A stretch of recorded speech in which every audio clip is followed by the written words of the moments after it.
Hello everyone, welcome to Acad Help. I hope आप सब बढ़िया होंगे। तो सर्वप्रथम पिछली वीडियो में अपना प्यार दिखाने के लिए बहुत बहुत धन्यवाद। आपके लाइक्स और कमेंट ही हमारे लिए प्रेरणा का स्रोत है। तो इस वीडियो में मैं आपके लिए कॉम्प्लेक्स नंबर का एक कॉम्प्लेक्स प्रॉब्लम लेके आया हूँ। तो पहले समझते हैं कॉम्प्लेक्स नंबर होता क्या है। तो कोई भी ऐसा नंबर जिसे हम a प्लस आइटा बी की फॉर्म में रिप्रेजेंट करते हैं, जिसमें हमारा जो a है वो रियल पार्ट होता है और जो आइटा b है वो इमेजिनरी पार्ट होता है, और a कॉमा b जो होते हैं वो रियल नंबर से बिलोंग करते हैं, और जो आइटा होता है वो क्या होता है, एक इमेजिनरी नंबर होता है। और अगर आपके पास कोई कॉम्प्लेक्स नंबर है, let us suppose that a plus iota b, और दूसरा कोई कॉम्प्लेक्स नंबर है c प्लस आइटा d, अगर आपको इन्हें इक्वल बोलना है तो आप इन्हें इक्वल कब बोल सकते हो, जब आपका रियल पार्ट के बराबर हो जाए और जब आपका इमेजिनरी पार्ट के बराबर हो जाए। तो ये सारी इंफॉर्मेशन थी बेसिकली इस क्वेश्चन को सॉल्व करने के लिए। क्वेश्चन पे चलते हैं, क्वेश्चन क्या है। तो क्वेश्चन ये है कि आपके पास कोई कॉम्प्लेक्स नंबर दिया है आइटा, जिसका आपको क्या निकालना है, स्क्वायर रूट निकालना है। तो पहले मैं मान लेता हूं, मुझे नहीं पता स्क्वायर रूट क्या आने वाला है। मैं मान लेता हूं कोई कॉम्प्लेक्स नंबर आएगा, a प्लस आइटा b आएगा।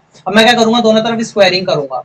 स्क्वायरिंग करने के बाद मैं देखूंगा कि यहाँ तो आएगा अंडर रूट ऑफ आइटा का स्क्वायर, और इस तरफ क्या आएगा, a प्लस आइटा बी का होल स्क्वायर। अब मुझे पता है ये एक दूसरे के एंटी होते हैं, तो यहाँ से मैं क्या लिख सकता हूँ, आइटा लिख सकता हूँ। अब मेरे को पता है a प्लस बी का होल स्क्वायर क्या होता है, a square plus 2ab plus iota B का होल स्क्वायर होता है। और अब मैं इसे रीअरेंजमेंट के साथ थोड़ा सा यूं लिख सकता हूँ, a square minus B square plus 2ab into iota, क्योंकि मुझे पता है आइटा का जो स्क्वायर होता है वो -1 के बराबर होता है। अगर मैं यहाँ पे जीरो लिख भी दूं तो उससे कोई फर्क नहीं पड़ता, क्योंकि जीरो उसका फिलहाल रियल पार्ट है। अब मैंने आपको बताया था कि कभी भी कॉम्प्लेक्स नंबर अगर इक्वल होंगे वो तभी होंगे जब उनका रियल पार्ट के बराबर होगा, कॉम्प्लेक्स पार्ट के बराबर होगा। अगर मैं एलएचएस और आरएचएस को कंपेयर करूं, क्योंकि मुझे पता है एलएचएस और आरएचएस जो है मेरे वो इक्वल है, तो यहाँ से मैं कंक्लूजन निकाल सकता हूँ कि जो मेरा जीरो है वो किसके बराबर हो जाएगा, a square minus B square के बराबर हो जाएगा। और दूसरा क्या कंक्लूजन निकाल सकता हूँ कि जो मेरा 2ab है वो किसके बराबर हो जाएगा, फिलहाल 1 के बराबर हो जाएगा। तो यहाँ से मैं इसे यूं लिख सकता हूँ, a minus b into a plus b is equal to zero. यहाँ से तो आ गया a is equal to b, और दूसरा क्या आ जाएगा, फिलहाल a is equal to minus b आ जाएगा।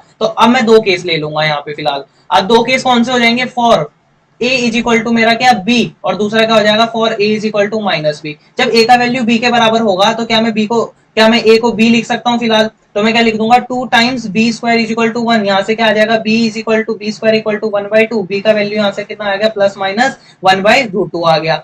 ठीक है। अब जब मैं a का वैल्यू माइनस बी के बराबर लूंगा तो मैं a की जगह क्या रखूंगा, माइनस बी रखूंगा। तो वो कैसा आ जाएगा, -2 b² इज इक्वल टू 1। तो b² इज इक्वल टू -1/2, यानी b का वैल्यू कितना आ गया, प्लस माइनस 1/√2 आइटा के बराबर आ गया सिंपली। अब मुझे पता है, मैंने स्टार्टिंग में आपको बताया था कि जो b है वो रियल नंबर से बिलोंग करना चाहिए। तो यहाँ पे क्या हो गया, आपका b तो इमेजिनरी आ गया, तो इस वाले केस को मैं हटा दूंगा। सिंपली मेरे पे कौन सा केस बचने वाला है कि जब b का वैल्यू 1/√2 के बराबर होगा, 1 बाई प्लस माइनस √2 के बराबर होगा। अब मुझे पता है कौन सा केस था, a is equal to B वाला केस था। तो मेरे को पता है मैं क्या लिख सकता हूँ, a is equal to B is equal to plus minus 1/√2 के बराबर लिख सकता हूँ। अब मेरे को निकालना क्या था, a प्लस आइटा b निकालना था। तो a का वैल्यू कितना आ गया, 1/√2 प्लस आइटा प्लस माइनस 1/√2 के बराबर आ गया। अगर मैं दोनों से प्लस माइनस कॉमन ले लूं तो अंदर में क्या लिख सकता हूँ, 1/√2 प्लस 1/√2 इंटू आइटा लिख सकता हूं। तो यही इसका आंसर होगा। यानी एक ऐसा नंबर होने वाला है जो कि जिसका अगर मैं स्क्वायर करता हूं तो वो आइटा के बराबर आएगा, या फिर अगर मैं आइटा का स्क्वायर रूट लेता हूं तो वो इसके बराबर आएगा।